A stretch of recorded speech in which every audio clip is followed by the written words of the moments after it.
ಇವತ್ತಿನ ಈ ವಿಷಯ ಬಹುತೇಕ ನಿಮಗೇನ ಸಂಬಂಧ ಇರುತ್ತೆ. ಹೆಂಗ ಅಂತಂದ್ರ 12ನೇ ಶತಮಾನದಲ್ಲಿ ಇಡೀ ಜಗತ್ತಿಗೆ ಮನುಷ್ಯರಾದಂಥವರು ಹೆಂಗ ಇರಬೇಕು ಅನ್ನುವುದನ್ನ ಎಲ್ಲ ರೀತಿಯಲ್ಲಿ ತಿಳಿಸಿಕೊಟ್ಟಂತಹ ಒಂದು ವರ್ಗ ಹುಟ್ಟುಕೊಂಡಿತ್ತು. ಕಲ್ಯಾಣವೆಂಬುದು ಕೈಲಾಸವನ್ನಾಗಿ ಮಾಡಿ ಇಡೀ ಜಗತ್ತಿಗೆ ಸಾರಿ ಸಾರಿ ಹೇಳ್ತಾ ಇತ್ತು.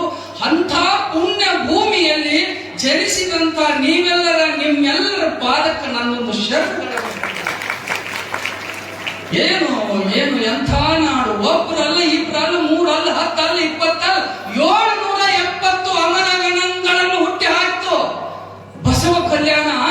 770 ಅಮರಗಣಗಳು, ಅದರಲ್ಲಿ 60 ಮಂದಿ ಹೆಣ್ಣು ಮಕ್ಕಳು, ಅದರೊಳಗಡೆ 30 ಮಂದಿ ವಚನಕಾರ್ತಿಯರು.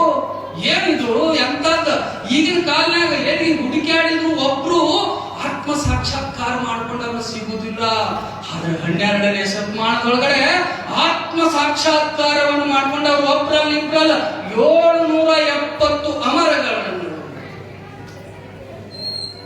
ಇನ್ನು ನಿಮಗ ದಾನ ಮಾಡಿ ಅಂತ ಹೇಳಿ ಹೇಳಿದ್ರೆ ನಾವು ಮೊದಲ ಕಂಜಸ್ಗಳು ಅಂದಾಗ ನಾವು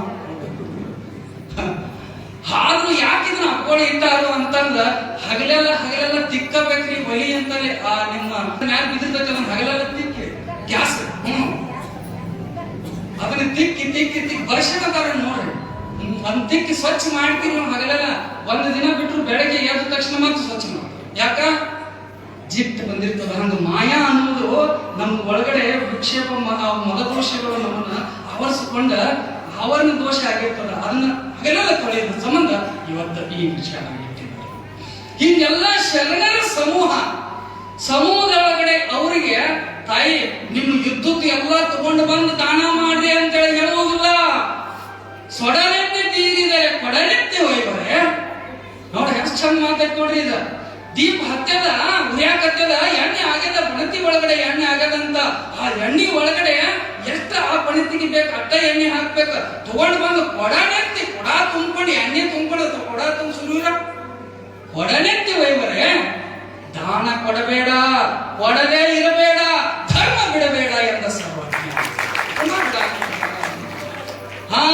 ಬಾಡಿಗೆ ಮನೆಯಲ್ಲಿ ಇರುವಷ್ಟು ದಾನ ಮಾಡಬೇಡ. ನೋಡ್ರಿ ಎಷ್ಟು ಬೇಕು ನೋಡ್ರಿ. ಬಾಡಿಗೆ ಮನೆಯಲ್ಲಿ ಇರುವಷ್ಟು ದಾನ ಮಾಡಬೇಡ, ನರಕಕ್ಕೆ ಹೋಗುವಷ್ಟು ನಿನ್ನಲ್ಲಿ ಇಟ್ಟುಕೊಳ್ಳಬೇಡ. ನರಕಕ್ಕೆ ಹೋಗುವಂಗ ನಿನ್ನ ಒಳಗಡೆ ಇದ್ದದ್ದೆಲ್ಲ ನನಗಬೇಕು, ಎಲ್ಲ ನನಗಬೇಕು. ಒಬ್ಬ ಸೌಡಿಲ್ಲ ಸಾವುಕಾರ ಇದ್ದ, ಒಟ್ಟ ಸೌಡಿಲ್ಲ ನಾವು ಸಾವುಕಾರ ಬಾಳ ಊರಿಗೆ ದೊಡ್ಡ ಸಾವುಕಾರ. ಅವನ ಊರಿಗೆ ಏನಿದೆ ಇದು ಸೌಡಿಲ್ಲ ಸಾವುಕಾರ ಮನೆಗೆ ಹೋಗಿದ್ವಿ. ಎಲ್ಲಿ ಎದಕ್ಕೆ ಹೋಗಿದ್ರಿ? ಎಲ್ಲಿ ಎದಕ್ಕೆ ಹೋಗಿದ್ರಿ? ಇದೇ ಸೌಡಿಲ್ಲ ಸಾವುಕಾರ ಮನೆಗೆ ಹೋಗಿದ್ವಿ. ಎಲ್ಲರೂ ಸೌಡಿಲ್ಲ, ಒಟ್ಟು ಗಳಿಸಿದ, ಒಟ್ಟು ತಯಾರ ಎಲ್ಲ ರೀತಿಯಲ್ಲಿ ನಾವು ಸಾವುಕಾರ ಇದ್ದ. ಆದ್ರೆ ಏನಿತ್ತು ಅಂದ್ರೆ ₹1 ಯಾರಿಗೂ ಕೊಡ್ತಿದ್ವಿ. ಯಾಕ? ಯಾರಪ್ಪ ಒಂದ್ ಹಿಂಗ ಮಗಳದು ಮದುವೆ ಐತಿ ಹಿಂಗಟ್ಟು ಏನಾರ ನಾಯನ ಕೊಡ್ಬೇಕಾರೆ, ಆದ್ರೆ ಏನ್ ಮಾಡೋದು ಕೊಡಾಕ್ ಸೌಡ ಇದ್ದು ಹಿಂಗ ಸೌಡಿನ ಸಾವುಕಾರ. ಇದನ್ನೆಲ್ಲ ನೋಡಿ ಯಮಧರ್ಮ ರಾಯನ ಅಲ್ಲಿಂದ ಒಮ್ಮೆ ಇವನ್ ಪಕ್ಕ ಒಮ್ಮೆ ಪರೀಕ್ಷೆ ಮಾಡ್ಬೇಕು. ಎಷ್ಟು ವರ್ಷ ಆಯ್ತು ಇವನ್ ಬಹಳ ಆಗೈತೆ ಅಂತ ಹೇಳಿ ಅನ್ಕೊಂಡು ಬಂದ. ಒಂದು ವೇಷ ಹಾಕೊಂಡು ಬಂದ, ಅಂತ ಮುದುಕನ ವೇಷ. ಭಿಕ್ಷೆ ಬೇಡುವಂಗ ಒಂದು ಪಾತ್ರೆಯನ್ನು ಹಿಡ್ಕೊಂಡು ಬಂದ ನಿಂತ, ಯಪ್ಪ ನನ್ಗಟ್ಟ ಏನಾರ ಕೊಡಯಪ್ಪ ಅಂದ. ಇವ್ ಕಾರ್ ತಗೊಂಡು ಹಿಂಗ ಎಲ್ಲೋ ಹೊಂಟಿದ್ದತ್ತ. ಹೋಗೋ ಸಮಯಕ್ಕ ಇವ್ ಬಂದ ಅಂದ ನಿನ್ನ ವೇಷ ನೀನು ಇದನ್ನ ನೋಡಿದ್ರೆ ನಾನೆಲ್ಲ ಕೊಡ್ಬೇಕು. ಹೌದು, ಆದ್ರೆ ನನಗೆ ಕೊಡಾಕ್ ಸೌಡಿಲ್ಲ. ಇಲ್ರಿ ಅಪ್ಪ 8 ದಿನ ಆತು ಏನೋ ತಿಂದಿಲ್ಲ, ಅದಕ್ಕೆ ಏನಾರೇ ಒಂದಿಷ್ಟು ತಿದ್ದನ ಒಂದು ₹10 ಕೊಡ್ರಿ ಕಡಿಗೆ.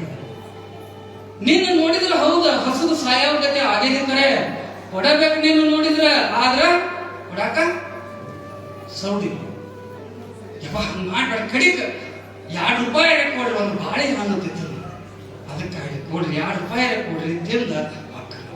ಹೌದು, ಅದನ್ನ ನೀನು ನೋಡಿದ್ರ ಅದೆಲ್ಲ ಹಸದಲ್ಲಿ ಈಗ ಅದು ಸಾಯ್ತು ಅನ್ನೋ ಒಂದು ಅದದಿರಿ ಕಡೆ ಕೊಡ್ಬೇಕು. ನೀನು ನೋಡಿದ್ರ ಆದ್ರೆ ನನಗೆ ಕೊಡಾಕ ಸೌಡಿ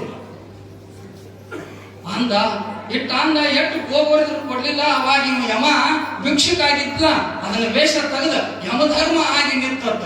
ಯಮಧರ್ಮ ಆಗಿ ನಿಂತ, ಏ ಸಾವುಕಾರ ನಿಂದು ಆಯುಷ್ ಮುಗಿತ್ತು, ಬಾಯಿನ ಹೋಗುನು ಅಂದತ್ತು. ಒಗದ ಹಕ್ಕ ಬಾಯಿನ ಹೋಗುನು ಅಂದಾಗ ಸಾವುಕಾರ ಅಂದತ್ತ, ಯಪ್ಪ ಯಮಧರ್ಮ ನನಗೆ ಗೊತ್ತಾಗ್ಲಿಲ್ಲ, ನನಗೆ ತಪ್ತೋಯಪ್ಪ, ತಪ್ತೋ ನಂದು ತಪ್ತಂದ.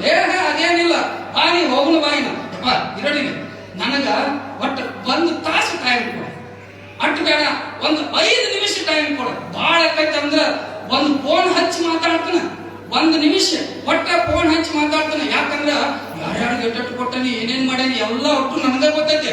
ಮಕ್ಕಳಿಗೆ ಗೊತ್ತಿಲ್ಲ, ಸೊಸೆಯಾಗಿ ಗೊತ್ತಿಲ್ಲ, ನನ್ನ ಹೆಂಡತಿಗೆ ಗೊತ್ತಿಲ್ಲ, ಮೊಮ್ಮಕ್ಕಳಿಗೆ ಗೊತ್ತಿಲ್ಲ, ಯಾರಿಗೂ ಗೊತ್ತಿಲ್ಲ. ಅದಕ್ಕಾಗಿ ಅದನ್ನ ಎಲ್ಲ ಸುದ್ದಿ ಅವ್ರು ಹೇಳ್ತನು, ನಿನ್ ಜೋಡಿ ಬರ್ತಾನ. ನೀ ನೋಡಿದ ಸಾವುಕಾರ, ನೀನ್ ಹೇಳಿದ್ದು ನೋಡಿದ್ರೆ ಕರುಣಾ ಬಂದು ನಾ ನಿನಗ ಸದ್ದ 1 ನಿಮಿಷ ಕೊಡ್ಬೇಕು ಖರೆ, ಆದ್ರ ನನಗ ಸೌಂಡ್ ಇಲ್ಲ, ಬಾ ಹೋಗೋಣ.